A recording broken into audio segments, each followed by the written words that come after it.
সকালে সংক্ষিপ্ত র্যালি শেষে জাতীয় সঙ্গীতের মাধ্যমে জাতীয় পতাকা উত্তোলন করেন আমন্ত্রিত অতিথিরা।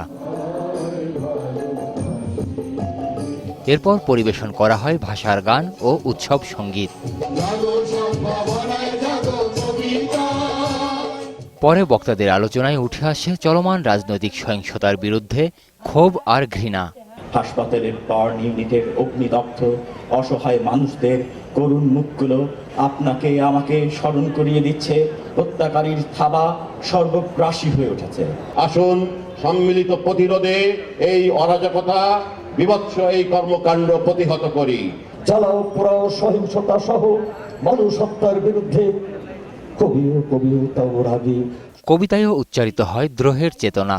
যাহারা তোমার বিষাইছে বায়ু নিভাইছে তব আলো, তুমি কি তাদের ক্ষমা করিয়াছ, তুমি কি বেসেছ ভালো। নত শির শেখর আমরা হত্যাকাণ্ড দেখছি রাজনৈতিক আন্দোলনের নামে। এটাকে শুধু নৈরাজ্য এবং হত্যাকাণ্ড বললে যথেষ্ট বলা হবে না, এটা বাংলাদেশকেই হত্যা করবার একটি ষড়যন্ত্র। বিশ্ব রাজনীতির আগ্রাসন আর ক্ষয়িষ্ণু মানবতার হাহাকার বাণী উচ্চারিত হয় বিদেশি কবিদের উচ্চারণে।